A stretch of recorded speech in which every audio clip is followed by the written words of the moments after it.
नमस्कार विद्यार्थी मंडळी, या व्हिडिओमध्ये आपण पोलीस भरती, उत्पादन शुल्क भरती तसेच इतर भरत्यांसाठी अतिशय महत्त्वाचे जी.के तसेच अतिशय ट्रेंडिंग करंट अफेअर्स यावर प्रश्न पाहणार आहोत। लगेच व्हिडिओला सुरुवात करूया। मित्रांनो, या ठिकाणी प्रश्न घेतलेला आहे बघा। पहिला, मी आणि माझा बाप या पुस्तकाचे लेखक कोण आहेत? मी आणि माझा बाप या पुस्तकाचे लेखक कोण आहेत? मित्रांनो, हे मागे आपण हा प्रश्न घेतलेला आहे तेव्हा मला बऱ्याच विद्यार्थ्यांनी कमेंट करून सांगितलंय की तुम्ही उत्तर चुकीचं दिलंय। तर मित्रांनो, ते उत्तर चुकीचं नाही तर योग्य आहे। मी आणि माझा बाप आणि आमचा बाप आणि आम्ही हे दोन वेगवेगळे पुस्तक आहेत। तर लक्षात असू द्या, कन्फ्यूज व्हायचं नाही। मी जे प्रश्न विचारलेला आहे तो मी आणि माझा बाप हा विचारलेला होता आणि त्याचं उत्तर होतं बघा व्यंकटेश माडगुळकर, आणि हेच योग्य उत्तर आहे मी आणि माझा बाप या पुस्तकाचं। मित्रांनो, लक्षात असू द्या, ज्यांनी कमेंट केलेत त्यांनी पुन्हा एकदा चेक करा। मी आणि माझा बाप या पुस्तकाचे लेखक व्यंकटेश माडगुळकर हेच आहेत आणि आमचा बाप आणि आम्ही या पुस्तकाचे लेखक आहेत नरेंद्र जाधव। जे तुम्ही म्हणताय कमेंट करणाऱ्या विद्यार्थ्यांनी जे काही सांगितलं मला नरेंद्र जाधव उत्तर आहे, ते आमचा बाप आणि आम्ही या पुस्तकाचे नरेंद्र जाधव हे लेखक आहेत। दोन्ही पुस्तकं सारखे आहेत पण ती टायटल जरा सारखे आहेत पण ते वेगवेगळे पुस्तक आहेत। कन्फ्यूज व्हायचं नाही बघा, पुन्हा एकदा लक्षात घ्या। मी आणि माझा बाप व्यंकटेश माडगुळकर, आमचा बाप आणि आम्ही नरेंद्र जाधव। लक्षात आलेलं आहे? म्हणून हे प्रश्न मी या व्हिडिओमध्ये पुन्हा एकदा घेतलेले आहेत। त्यानंतरचा प्रश्न बघा, प्लासीची लढाई खालीलपैकी कोणत्या वर्षी झाली होती? 1757, 1526, 1556 की 1761? तर कधी झालेली होती बघा? प्लासीची जी लढाई आहे ती बघा मित्रांनो, या ठिकाणी 1757ला झाली होती। प्लासीची लढाई 1757ला झालेली होती। तर मित्रांनो, या ठिकाणी बघा 1526ला ना पानिपतचे पहिले युद्ध झाले होते। ऑप्शन क्रमांक बी, 1526ला पानिपतचे पहिले युद्ध झालेले होते। 1556ला बघा पानिपतचे दुसरे युद्ध झालेले होते। लक्षात असू द्या, या ठिकाणी आपण महत्त्वाचे टॉपिक कव्हर करत आहोत। त्यानंतर बघा प्रश्न आहे, इंडियन स्ट्रीट प्रीमियर लीग खालीलपैकी कशाशी संबंधित आहे? इंडियन स्ट्रीट प्रीमियर लीग खालीलपैकी कशाशी संबंधित आहे? हॉकी, बॅडमिंटन, टेनिस की क्रिकेट? तर मित्रांनो, इंडियन स्ट्रीट प्रीमियर लीग हे क्रिकेटशी संबंधित आहे। मित्रांनो, टेनिस क्रिकेट 10 ओव्हरचे टेनिस क्रिकेट असा हा खेळ असणार आहे। आणि मित्रांनो, 2024ला याची पहिली आवृत्ती आहे, म्हणजे उद्घाटन आवृत्ती आहे 2024ला। लक्षात असू द्या, इंडियन स्ट्रीट प्रीमियर लीग। त्यानंतरचा प्रश्न आहे बघा, राष्ट्रीय बियाणे परिषद 2023 खालीलपैकी कोणत्या ठिकाणी पार पडली? नवी दिल्ली, संभाजीनगर, नवी मुंबई की लखनौ? तर कोणत्या ठिकाणी पार पडली बघा? पर्याय क्रमांक बी या ठिकाणी आपलं योग्य उत्तर असणार आहे। संभाजीनगरला पार पडलेले आहे राष्ट्रीय बियाणे परिषद 2023। यालाच सीड्स काँग्रेस असं देखील म्हटलं जातं। प्रश्न जर इंग्लिशमध्ये विचारला सीड्स काँग्रेस कोणत्या ठिकाणी पार पडली, तर संभाजीनगर उत्तर द्यायचं आहे। त्यानंतर प्रश्न आहे बघा, grand order of the chain of the yellow star 2023, परत वाचतो बघा, grand order of the chain of the yellow star 2023 हा पुरस्कार कोणास प्राप्त झाला आहे? अतिशय महत्त्वाचा प्रश्न आहे। नरेंद्र मोदी, एस जयशंकर, द्रौपदी मुर्मू की रतन टाटा? तर कोणाला यापैकी हा पुरस्कार प्राप्त झालेला आहे बघा मित्रांनो? तर द्रौपदी मुर्मू, आपल्या ज्या काही राष्ट्रपती आहेत भारताच्या, द्रौपदी मुर्मू यांना हा पुरस्कार प्राप्त झालेला आहे।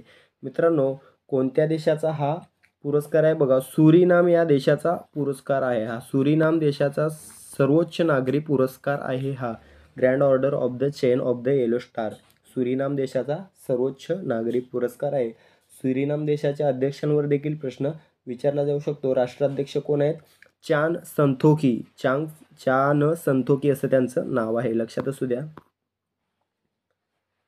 त्यानंतरचा प्रश्न आहे बघा, मानवी शरीरातील सर्वात लहान हाड कोणते? या ठिकाणी आपण महत्त्वाचे प्रश्न 2 घेतलेले आहेत। हे दोन्ही प्रश्न लक्ष देऊन पहा बघा। मानवी शरीरातील सर्वात लहान हाड कोणते आहे? ग्लुटियस मॅक्झिमस, फिमर, स्टेप्स की क्लॅविकल? तर मित्रांनो, सर्वात लहान हाड हे स्टेप्स आहे. कानामध्ये असते हे हाड, हे मानवी शरीरातील सर्वात लहान हाड आहे. सर्वात मोठे हाड जर विचारले तर कोणते? फिमर. सर्वात लांब किंवा सर्वात मोठे हाड हे मांडीमध्ये असते. मित्रांनो, या ठिकाणी ग्लुटियस मॅक्झिमस हे काय बघा, मानवी शरीरातील सर्वात मोठा स्नायू. ग्लुटियस मॅक्झिमस हा जर प्रश्न आला मानवी शरीरातील सर्वात मोठा स्नायू, तर बघा ग्लुटियस मॅक्झिमस हे उत्तर असणार आहे. क्लॅविकल जर आपण विचार केला तर मित्रांनो, मानवी शरीरातील सर्वात मोठे आडवे हाड, असे आडवे हाड जे असते ते त्याला क्लॅविकल असे म्हटले जाते. सर्वात मोठे आडवे हाड. लक्षात असू द्या, सर्व टॉपिक अतिशय महत्त्वाचा आहे. या ठिकाणी बघा, त्याच्याशीच रिलेटेड प्रश्न आपण घेतलेला आहे, जेणेकरून सर्व प्रश्न या ठिकाणी कव्हर होतील. मानवी शरीरातील सर्वात लांब स्नायू कोणता? या ठिकाणी स्नायूवर देखील प्रश्न विचारले गेलेले आहेत TCS द्वारे. मानवी शरीरातील सर्वात लांब स्नायू कोणता? सार्टोरियस, मॅसेटर, फिमर की स्टॅपेडियस? तर मित्रांनो, सार्टोरियस पर्याय क्रमांक आहे. सार्टोरियस हा जो स्नायू आहे तो मानवी शरीरातील सर्वात लांब स्नायू आहे. मित्रांनो, पर्याय क्रमांक बी मॅसेटरचा जर विचार केला, हा मानवी शरीरातील सर्वात मजबूत स्नायू आहे. काय मजबूत स्नायू कोणचा? मॅसेटर. लांब स्नायू कोणचा? सार्टोरियस. मोठा स्नायू कोणचा? ग्लुटियस मॅक्झिमस. आणि स्टॅपेडियस हा जर स्नायू विचारला तर हा बघा मानवी शरीरातील सर्वात लहान स्नायू आहे. स्टॅपेडियस हा मानवी शरीरातील सर्वात लहान स्नायू आहे. फिमर आपण पाहिलेला आहे, लक्षात आलेला आहे मित्रांनो. या ठिकाणी आपण अतिशय महत्त्वाचे सर्व टॉपिक कव्हर केलेले आहेत. त्यानंतर प्रश्न आहे बघा, संसदेच्या सुरक्षेची जबाबदारी कोणावर सोपवण्यात आली आहे? CRPF, CISF, BSF की ITBP? कोणावर सोपवण्यात आले मित्रांनो? CISF हे आपलं योग्य उत्तर असणार आहे. पर्याय बी CISF, central industrial security force किंवा केंद्रीय औद्योगिक सुरक्षा बल याला म्हटलं जातं. तर याच्यावर संसदेची जबाबदारी सोपवण्यात आलेली आहे, लक्षात असू द्या. त्यानंतर प्रश्न आहे बघा, विम्बल्डन 2023 पुरुष एकेरी विजेता कोण आहे? Carlos Alcaraz, Rafael Nadal, Novak जोकोविच, स्टेफेनोस यापैकी कोण आहे बघा? तर विम्बल्डन 2023 पुरुष एकेरी विजेता आहे कार्लोस अल्कराज हा विम्बल्डन 2023चा पुरुष एकेरी विजेता आहे. मित्रांनो, जर विचारलं ऑस्ट्रेलियन ओपन 2023 तर नोवाक जोकोविच हा असणार आहे विजेता, लक्षात असू द्या. या दोघांवर नेहमी जास्ती प्रश्न विचारले जातात, विम्बल्डन आणि ऑस्ट्रेलिया. विम्बल्डन विचारलं तर कार्लोस अल्कराज आणि ऑस्ट्रेलियन ओपन विचारलं तर नोवाक जोकोविच. त्यानंतर प्रश्न आहे बघा, नुकतंच कोणत्या ठिकाणच्या गणेश मूर्तीला GI टॅग मिळालेला आहे? तर मित्रांनो, आताच आपल्या महाराष्ट्रातील गणेश मूर्तीला GI टॅग मिळालेला आहे. तर ती कोणत्या ठिकाणची गणेश मूर्ती बघा? तर या ठिकाणी बघा, पेन, वसई, कणकवली की अलिबाग? तर मित्रांनो, पर्याय ए पेनच्या गणेश मूर्तीला या ठिकाणी GI टॅग मिळालेला आहे.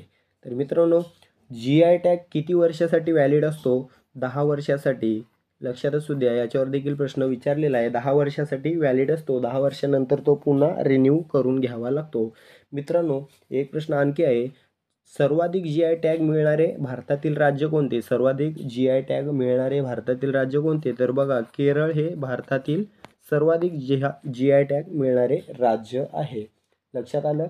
अतिशय महत्त्वाचे पॉईंट आपण या ठिकाणी कव्हर करत आहोत.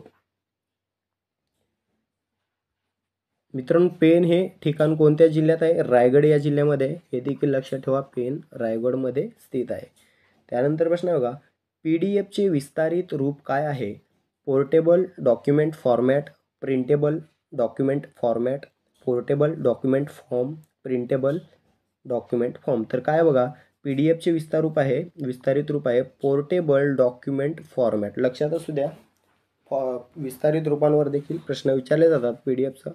लक्षात आलेलं आहे मित्रांनो. तुम्ही मला कमेंट करून सांगायचं आहे SMS चा फुल फॉर्म काय आहे, विस्तारित रूप काय, मला कमेंट करून सांगा. त्यानंतरचा महत्त्वाचा प्रश्न बघा, या ठिकाणी छत्रपती शिवाजी महाराजांनी स्वराज्याची शपथ घेतलेले रायरेश्वराचे मंदिर कोणत्या जिल्ह्यात आहे? सर्वांना माहीत आहे, प्रश्न असा देखील विचारला शकतो, कोणत्या मंदिरात शपथ घेतली? तर रायरेश्वराच्या मंदिरात घेतली, परंतु ते मंदिर कोणत्या जिल्ह्यात आहे असा देखील प्रश्न विचारला जाऊ शकतो. सातारा, रायगड, पुणे, कोल्हापूर कोणत्या जिल्ह्यात आहे?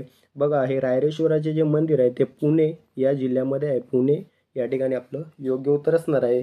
तालुका जर विचारला तर भोर तालुका, पुण्यामधील भोर तालुक्यामध्ये हे रायरेश्वराचे मंदिर स्थित आहे. त्यानंतर अतिशय महत्त्वाचा या ठिकाणी पॉईंट आपण कव्हर केलेला आहे. जपानच्या कोयासन विद्यापीठाने कोणास डॉक्टरेट ही पदवी बहाल करण्याचे जाहीर केले आहे?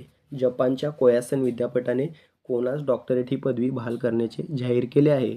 नरेंद्र मोदी, एकनाथ शिंदे, देवेंद्र फडणवीस, शरद पवार यापैकी कोणास जाहीर केले? बघा, पर्याय क्रमांक सी, देवेंद्र फडणवीस यांना जपानच्या कोयासन विद्यापीठाने डॉक्टरेट ही पदवी बहाल करण्याचे जाहीर केले आहे. मित्रांनो, प्रश्न असा देखील विचारला जाऊ शकतो, देवेंद्र फडणवीस यांना कोणत्या देशात ते विद्यापीठाने डॉक्टरेट पदवी बहाल करण्याचे जाहीर केले? जपान. कोणत्या विद्यापीठाने जाहीर केले ते देखील विचारलं जाऊ शकतं. कोयासन असं त्याचं नाव आहे, कोयासन विद्यापीठ. लक्षात ठेवा, देवेंद्र फडणवीस. मित्रांनो, एक आणखी याच्याशी रिलेटेड प्रश्न विचारला जाऊ शकतो. बघा, जपानच्या कोयासन विद्यापीठामध्ये डॉक्टर बाबासाहेब आंबेडकर यांचा पुतळा केव्हा उभारण्यात आला? बघा, याचं उत्तर असणार आहे 2015. 2015ला या विद्यापीठामध्ये डॉक्टर बाबासाहेब आंबेडकरांचा पुतळा उभारण्यात आलेला आहे. लक्षात असू द्या. त्यानंतरचा प्रश्न आहे बघा, महाराष्ट्रातील राजपुरी खाडीवर कोणता राष्ट्रीय जलमार्ग आहे? महाराष्ट्रातील राजपुरी खाडीवर कोणता राष्ट्रीय जलमार्ग आहे? NW25, national waterway 91, national waterway 10, national waterway 83. तर बघा, कोणता आहे या ठिकाणी? पर्याय क्रमांक डी, नॅशनल वॉटरवे 83 हा जो आहे तो महाराष्ट्रातील राजपुरी खाडीवर असलेला राष्ट्रीय जलमार्ग आहे. या ठिकाणी आपण जर 85चा विचार केला तर हा बघा रेवदंडा खाडी व कुंडलिका नदीवर स्थित राष्ट्रीय जलमार्ग आहे. कुठे? रेवदंडा खाडी व कुंडलिका नदी. या ठिकाणी 91 या राष्ट्रीय जलमार्गाचा विचार केला तर हा बघा शास्त्री नदी व जयगड खाडीवर स्थित आहे. कोणत्या? शास्त्री नदी व जयगड खाडी. NW10चा जर विचार केला तर अंबा नदीवर स्थित असलेला राष्ट्रीय जलमार्ग आहे. लक्षात असू द्या. त्यानंतर प्रश्न आहे बघा, संविधानात कलम डॅश डॅश ते 35 मध्ये मूलभूत अधिकार समाविष्ट आहेत. 10, 12, 14 की 16? तर मित्रांनो, संविधानामध्ये कलम डॅश डॅश ते 35, तर कुठून? बघा, पर्याय क्रमांक बी, 12 ते 35 मध्ये मूलभूत अधिकार समाविष्ट आहेत. मित्रांनो, अशा प्रकारे अतिशय महत्त्वाचे जवळपास 40 ते 50 आपण या व्हिडिओमधून प्रश्न कव्हर केलेले आहेत. व्हिडिओ आवडला असेल तर व्हिडिओला लाईक करा, चॅनलला सबस्क्राईब करून घ्या, जेणेकरून तुम्हाला दररोज व्हिडिओ पाहायला मिळतील. तसेच जास्तीत जास्त कमेंट करून मला प्रोत्साहन देण्याचा प्रयत्न करा. भेटूया पुढील व्हिडिओमध्ये. तोपर्यंत अभ्यास चालू राहू द्या. काळजी घ्या. धन्यवाद.